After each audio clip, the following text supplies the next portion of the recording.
Hello and welcome to the latest episode of Beautiful Bets, a podcast from Vegas Insider. My name's Andrew Beasley. I'm in London and I'm joined from America by Eric Wynalda, same as every week. Eric, we had a pretty good week last week, maybe not as good as the week before, but quite a few predictions came in.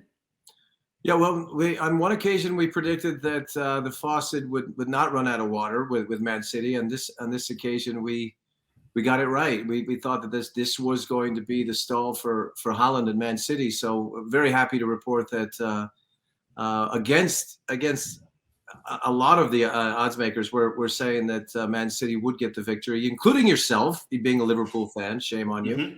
Yeah, but the end result was there was just too much at stake. I felt that Gomez and Van Dijk would make this personal. They did. Haaland had the one goal taken back, which was deemed a foul, but to shut him down, to get the 1-0 victory, to predict the Liverpool victory and the under is something for a team in Man City that couldn't stop scoring up until that point. So they had their little blip in Copenhagen, but it might be a different week this week, though. It certainly looks that way. Yeah, I think so. With them having a week to prepare for their game, they should be in good shape. But we'll talk about that a bit in a minute. Also, last week, I think we both thought Tottenham were going to win 2-0. You even mentioned the Kane penalty, and that came in.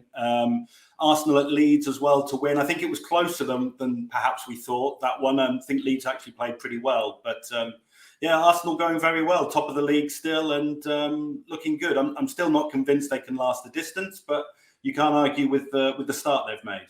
Well, no, you can't, and that was a testy game to say the least. And we all saw, all the antics from Bamford and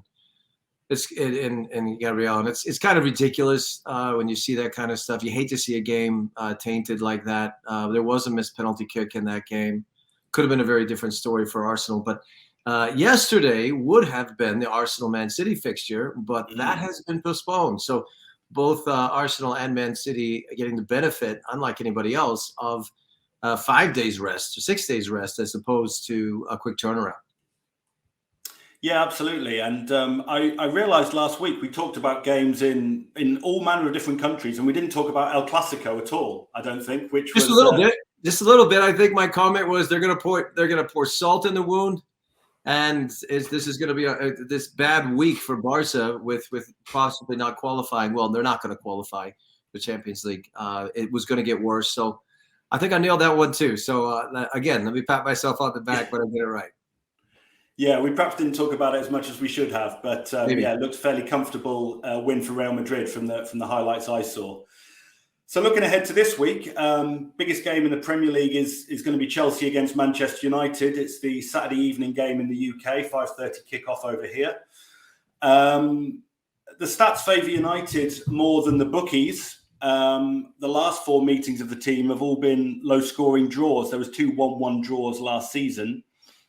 Chelsea haven't actually won at home against United since 2017, but obviously Graham Potter is their manager now, and he won at Old Trafford with Brighton earlier this season. So he's got a better record against them than perhaps Chelsea have. This midweek, United were very good in their game against Tottenham. Possibly should have won by more. Chelsea, not so great. 0-0 against Brentford. Didn't have quite so many chances as they'd probably expect. It is the big game, as I say. I think United might win, but how do you see this one going? More of the same. I think it's going to be a low-scoring draw, and I hate to put a dud on that, but just a lot going on right now with Manchester United. We all saw Ronaldo walk off. As much as we'd like to think that that's not going to affect their performance against Chelsea, it will. It will. I mean, Erik ten Hag's comments were very clear. He said, "I'll deal with that tomorrow. In the meantime, I want to celebrate this game." You're not going to deal with that tomorrow. You're going to deal with it tomorrow, the next day, and every day until this man leaves the club. A lot of disappointment here, I got to say. That's just not the way you conduct yourself. It would have been a brilliant victory for Manchester United with Fernandes gets the goal. Fred scores again, which was comical because it wasn't the best of goals. It was a deflection. But I've never seen anybody in a Manchester United uniform get this much hate. But all that being said, Ronaldo has really made his statement here, and he's made it all about himself and how much of that is going to affect this team. I would argue yes, even though Rashford has missed a couple of opportunities when he's had a shot at it. I'll go back to the Europa League game, all right, and I think that this, and even the chance that he had to put the game away, and a late header from Casemiro. The reason why I'm saying that is Ronaldo came off and he shook his head the whole way. He must have shook his head for a good 5-10 minutes. It affected Rashford. You could see that it affected Rashford. And normally and now we all can say, well, Ronaldo would have scored that. Rashford could have scored that if his mind would have been right. And I blame that on Ronaldo. He isn't being a good team guy right now. He's actually making it all about himself. And I feel that it's going to affect this team. I can't see them breaking the chains. It took a late winner from McTominay in Europa League. So it is something right now to worry about with Manchester United. They have a lot of flash, a lot of dash, but they're really not capitalizing on some of these opportunities. And I think this latest little saga with Ronaldo is going to carry over. It's a 1-1. The other question on the other side for Graham Potter is will Pulisic play? He played in the midweek. He looked good. He looked lively, came in the 61st minute and had the majority, well, the best chances of the game, you could say. That has been an ongoing saga as well, especially for Americans who, if you not until yesterday, he was 2 games, did not feature whatsoever, was an unused substitute, and got in the game and tried to make his point. A lot of comments coming from Graham Potter suggesting that he's great around the place, he's a good player, he's a good guy, we're all rooting for him. Bottom line is Graham Potter doesn't like him.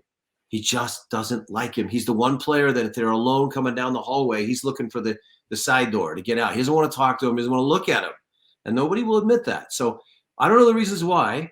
But when you consistently go through this phase of games, Gallagher gets the call, Sterling's going to get the call, Havertz is going to get the call, Mount's going to get the call way before he even looks Pulisic's way. So this is an interesting one. I don't know. He should start. I mean, that's the bottom line. He should start against Manchester United. I just don't think he does. I think Graham Potter pulls back again and has to answer all the Americans' questions once again. But again, 1-1. A lot going on with both sides sputtering a bit. I guess it would be the dud of the weekend, and I apologize for saying that. Yeah, I mean, Potter's certainly looking to make his mark on the team. I mean, he's picking Kepa in goal when most people would think that Edouard Mendy is the better of the 2 goalkeepers. Obviously, Kepa struggled quite a bit at Chelsea under previous managers, but seems to be doing okay now. Okay. I mean, he's been phenomenal. I mean, he is standing on his head at times, and he's really kept him in games. So in that regard, that's something that Graham Potter can certainly hang his hat on. I'm getting it right in goal for the time being. The rest of it needs a lot of work. Yeah, I mean, with Pulisic, as you say, he didn't start against Brentford, and I didn't see the game in full, but I saw obviously he created a few chances more than just about any of his teammates. I mean, do you think is there any aspect of his game that needs improving, or does he just have to sort of wait for his moment at Chelsea and try and take it when it comes along? Well, what people forget in all of this is that when you're spinning out of Tuchel, right, who love to play with a 3-back system, what that does is it allows that midfield and that front 3 to really have defined roles where you have a right-footed player that can play on the left side, and the idea is to get the ball, run at them, and get the overlap. That's why I was surprised with someone like Alonso's departure, but at the same time, it kind of fits into their new methodology of the way that they're playing. I mean, let's face it, Graham Potter has also said that he'd like to bring in Trossard from Brighton, which is a player who's a clean left-footed player who will play on that side in a more traditional way. That's what it looks like to me. It looks like he's really not just making his point. He's really trying to put a stamp on how he wants Chelsea to play in a different system with certainly with more likely with 4 in the back more than 3, and that demands a different player profile. So it might be a scenario where Christian Pulisic might answer the phone when Italy starts calling, because I'm pretty sure they are right now. Yeah, definitely. And Chelsea are plus 115 favourites for that match. Man United plus 250. The draw, which Eric thinks plus 260. So there it is. Let's that take could it. be worth a look. First game on Saturday is Nottingham Forest against Liverpool. Liverpool have been a bit unusual, if anything, recently. They've had successive 1-0 wins for only the third time in their 7 years under Klopp, in the league at least.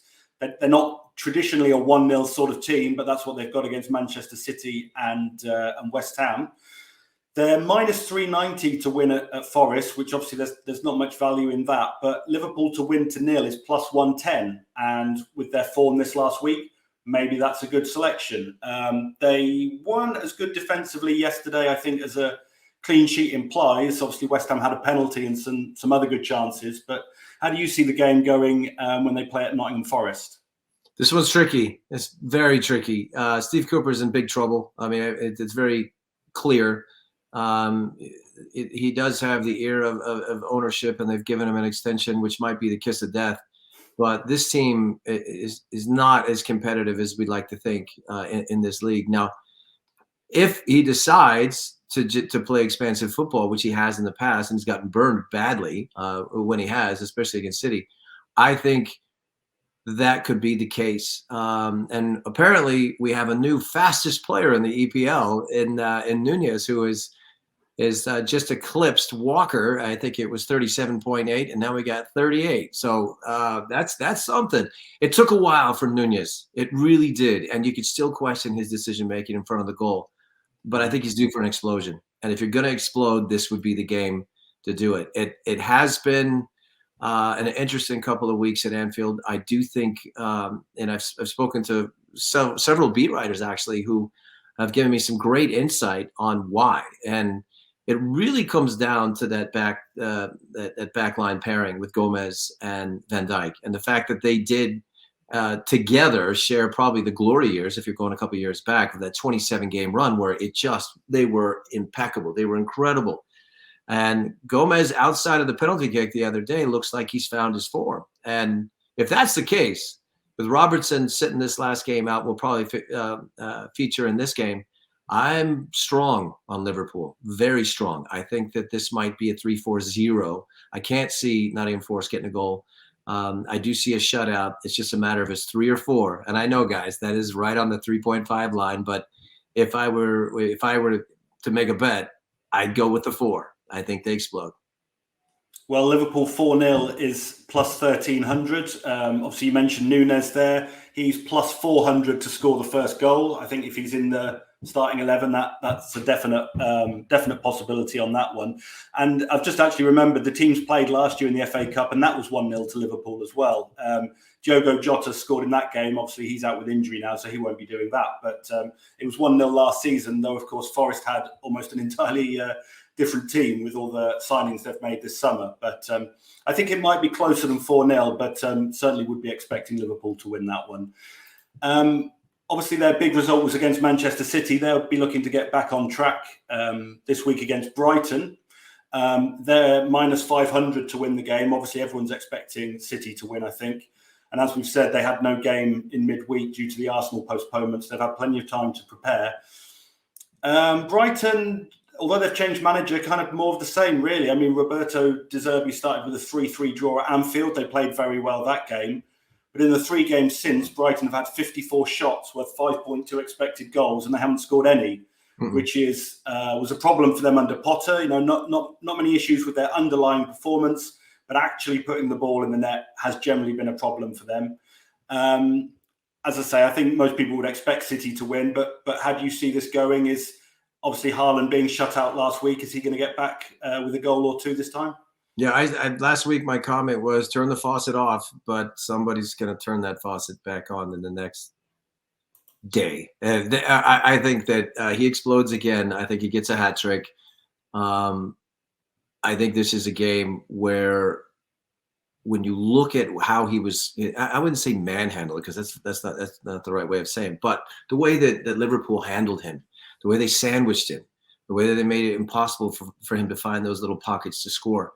That was just an unbelievable performance from a very good defensive unit that hasn't played well up until then, and that's Liverpool. But I think this is a different scenario, and I do think that the game will open up fairly quickly.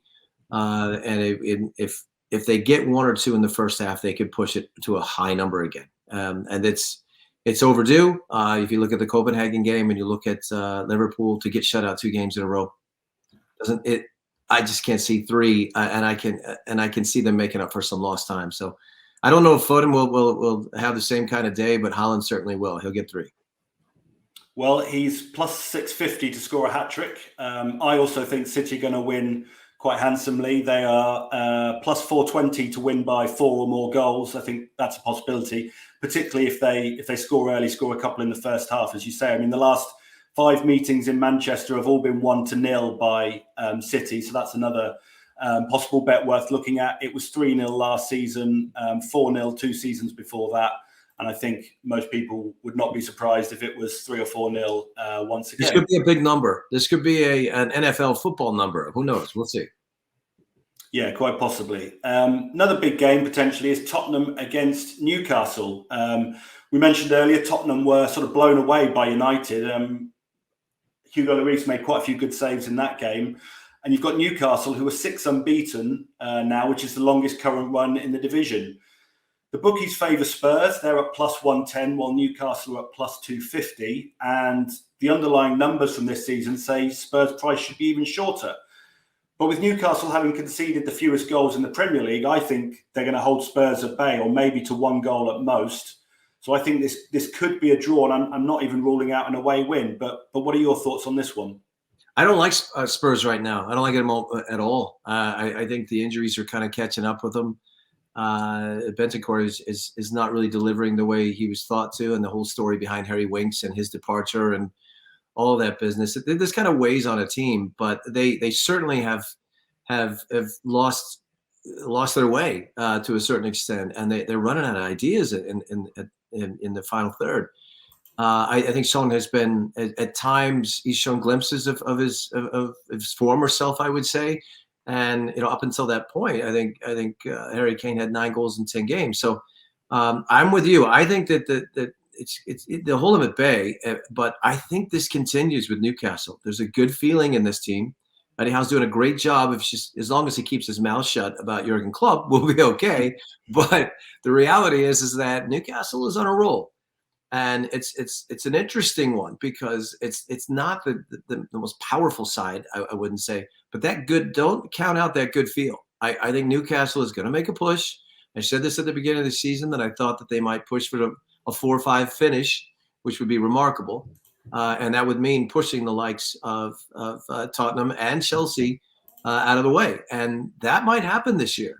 Newcastle is certainly going to go into the window trying to make something happen. But I even think that Almiron has shown to be far better of a buy than I initially thought.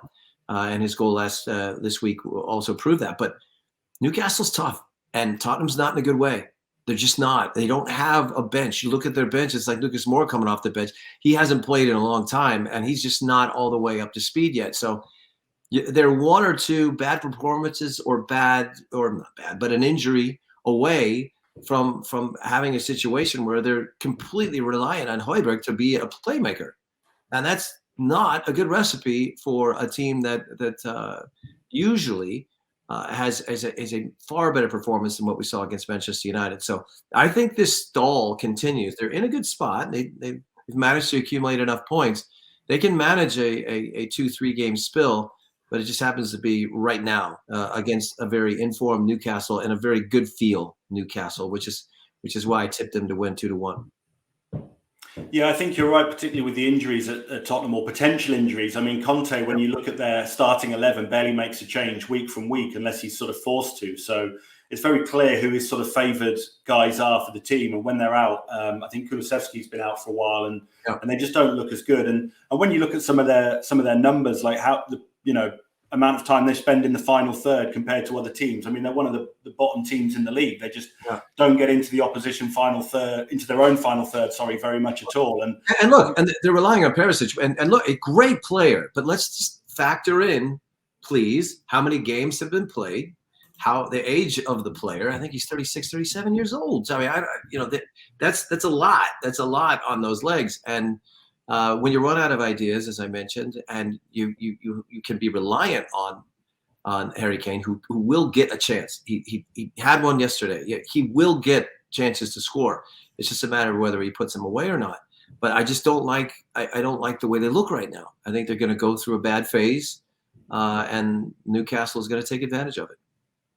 Well, in this fixture last season, Newcastle scored first but ended up losing 5-1. I think if they score first on Sunday, they'll get a much better result than that. Even if they can't hang on, they probably won't lose 5-1. No.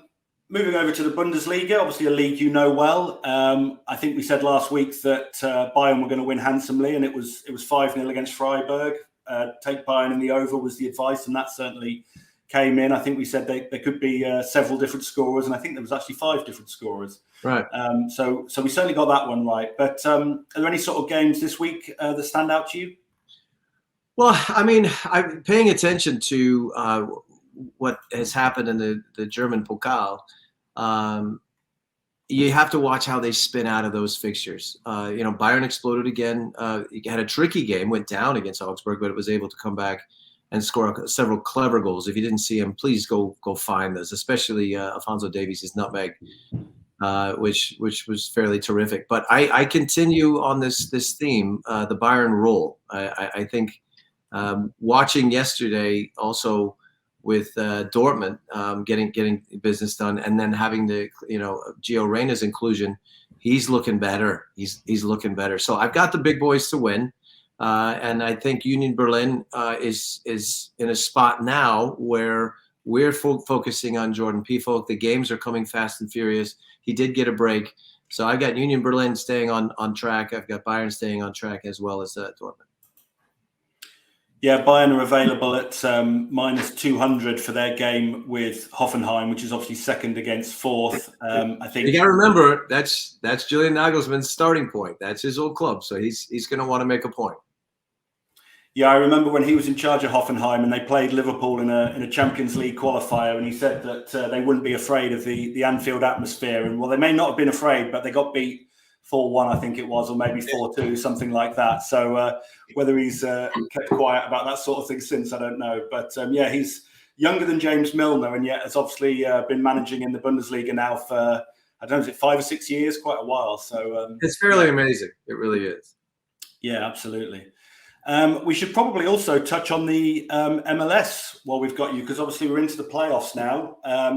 You said Nashville had a chance against Galaxy. They didn't quite come through. Galaxy won 1-0 in the previous round. Galaxy are now up against Los Angeles. We've got Dallas against Austin, New York City, Montreal, Philadelphia Union against Cincinnati. I'll be honest, I don't know too much about any of these teams, but is there anything that sort of stands out to you from this round of fixtures? Well, the New York NYCFC have always kind of figured out this part of the season.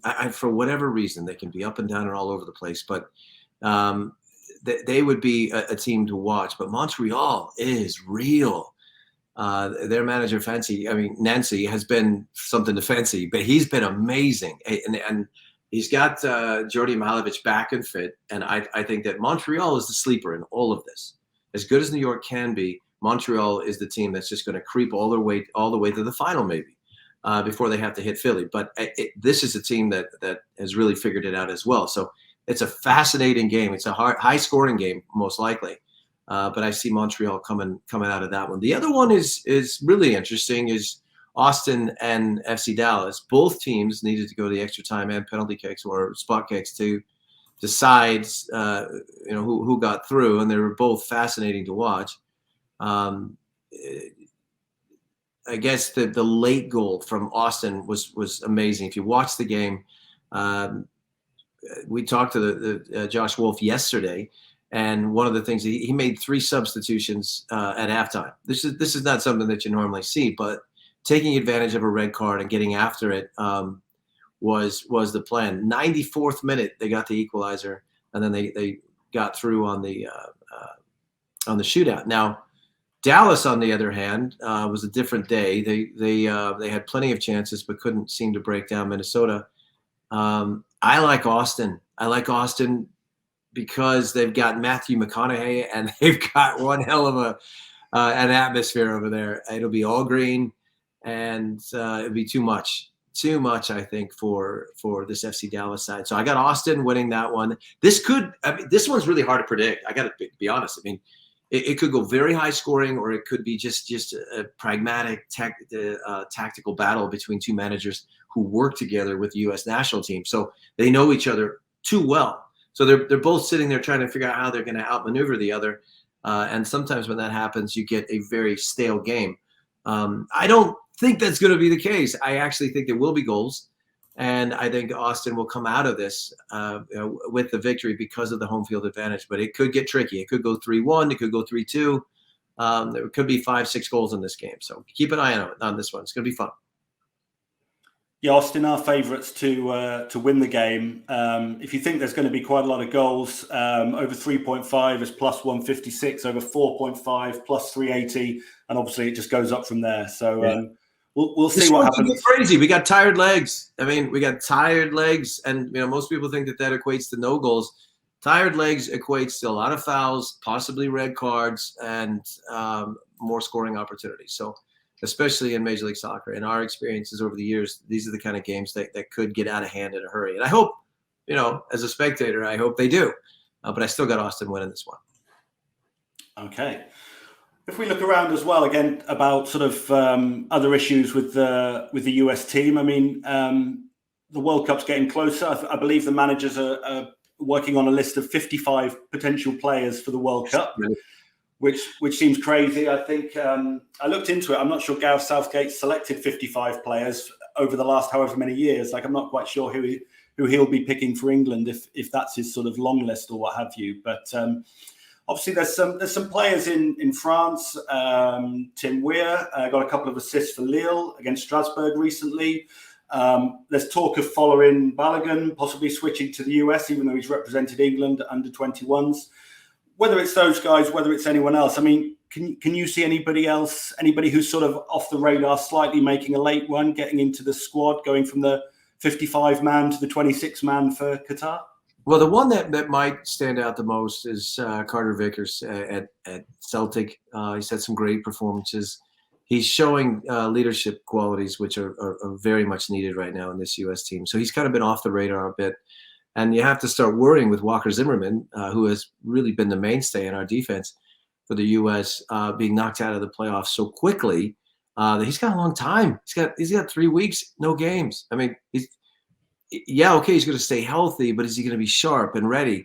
I've really liked what Cameron Carter-Vickers has been doing with his club, and it's great to see him wearing the captain's band. Also in Scotland, you had Malik Tillman, who scored a fantastic goal against Motherwell. So that was fun to watch. So these are guys that are on the list, I guess you could say. They're in the 30s when it comes to a list, and with a couple of injuries. The reasoning behind making a list with so many names on it is that in with all these games that they have to play before November 9th, if someone goes down, they have to have backup plans. But I do think the PFL conversation will continue.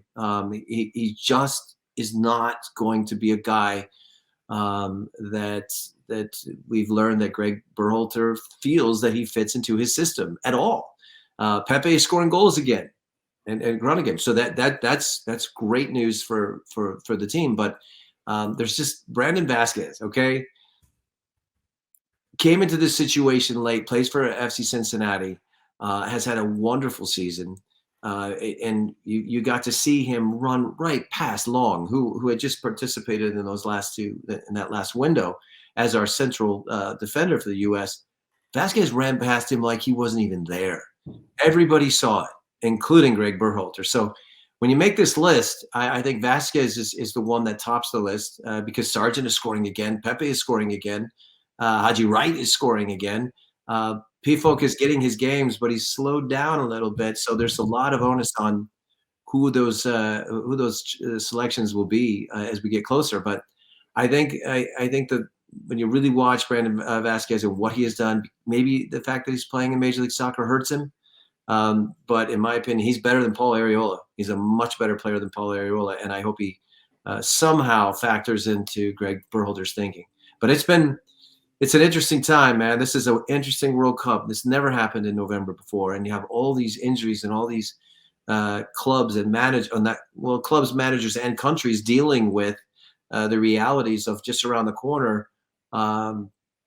They got to send their players away to a World Cup, and Jota was a horrible example of what the worst case scenario can be. 90th minute, pull your calf, and then realize how bad it is really a horrific scenario for any player. But look, if this was a normal world and we had played the World Cup in the summer, we wouldn't be having this conversation. It would just be an injury that he would be afforded some time to get back. And then when the games really got serious in April and May, that's when he could be helpful again. It's not the case. It's just it's a devastating injury, and there's going to be more. I'm telling you, there's going to be more. If you look at October, it is always featured as the injury month. It's when the weather changes, and if you don't get a good warm-up, you pop a hamstring. Keep watching. It's going to happen again and again, and I just hope it doesn't happen to the key players. Yeah, I mean, as you've mentioned, Jota, obviously N'Golo Kante, I think, is out of the World Cup as well for France. And as you say, they won't be the last. I mean, with that in mind, it probably makes sense to have a 55-man sort of shortlist, because you just don't know. You don't know at this point who's going to actually be available when it all kicks off in about a month's time. So, I think there could be some very surprise names at the World Cup. I mean, certainly with England, they had a lot of injuries in 2002 and ended up taking players and playing them who wouldn't have been anywhere near the team probably. But this could be another World Cup. I'm watching what Tony's doing right now, with Ivan Toney is doing, and how can you not pay attention to that? How can you not say, oh, what is that? I go back to even the days in the early 90s. Steve Bull was playing in the championship, and he got a chance to get a run. So, I mean, it can happen. It can happen. Good form, and I want to make this very clear. Form is everything. Talent is what it is, but form is paramount right now. And even if you're Raheem Sterling and you think that you've been on the national team and you deserve a call up, and because of who you are, you should go, the form that he has been in lately would not indicate that he is a shoo-in. And so these are decisions that managers need to make. And I don't envy their situation at all. No, it seems like Gareth Southgate is one manager who the form book doesn't bother quite so much, because obviously he sticks with his players that he knows and trusts. People like Harry Maguire has obviously not been in great form for United, but he's still being picked first choice for England. And I guess Southgate has to sort of live or die by those decisions. But look at Walker and Reece James, followed. I guess Trippier is. Who else you got? I mean, but there's going to be players that are going to it's a really horrible thing to be in a direct competition with somebody, and it drives you. It makes you better. It's like being a boxer, and they make that those fights are awesome because the respect is there, but they're both pushing each other to get better. If you're Trippier right now, you're thinking, I think I'm gonna lock it right back. I just got to stay healthy. So it's going to happen again. There's going to be a couple of players that we were really looking forward to seeing. Unfortunately, they're going to go down, and we're going to have to talk about it. And those guys are going to be sitting home watching the games with a beer and chips. So that's what happens. Watching the games and hopefully listening to our podcast. Well, of course, if they want good advice about who to pick, that would be the reason to watch us, right? Absolutely. They know where to come if they want the best bets, the best tips and everything. So I think that just about does us for this week, unless there's anything else you want to cover before we go. Yeah, the only game I didn't really dive into is the LA Galaxy. We'll take on LAFC. I think the LAFC takes this one. Steve Cherundolo he's a friend, but I've got to speak to him last week. They're disappointed with the way his team played in the last game, which was also against Nashville. They were unable to score, but I think that they've been wound up, man. A couple of sources are telling me that they're just going to fly into the Galaxy, and I just don't think the Galaxy can handle it. So if you're going to watch that one, if you're in the LA area, it is a good one. They call it El Trafico. I wish they would call it something else, but that's the name that they've put on that. It will be a great game, but LAFC is going to roll them. I think they'll score at least 3. Well, they're minus 135 favourites to win that game, and they're plus 190 favourites to go all the way and lift the cup. So if you agree with that, they are the team to get behind. But that should just about do us for this week. Thank you. No, but the last thing to that, and the other team that we haven't really been able to discussed yet is Philadelphia. Philadelphia, man, I'm telling you, Jimmy Curtin and what he has done with that team. Some numbers came out this past week about how much money was spent, and they were second to last on money out on their team, and they're the best team next to LAFC this year. So, as I think Montreal is an interesting team. New York has always had their day, but Philly and LAFC, that's the car crash that's coming. That's the final, you reckon? Yeah. Well, we shall see. The draw has them to meet in the final if they can get all the way. So obviously that looks like a very distinct possibility. We'll have to see what happens in the next round of fixtures, of course. Okay. So thank you for joining us. Please remember to gamble responsibly and download the Vegas Insider app. Obviously, pay attention to our tips if you think they sound good, and we'll be back next week to see how we got on and also preview the next round of fixtures across Europe and beyond. See you guys.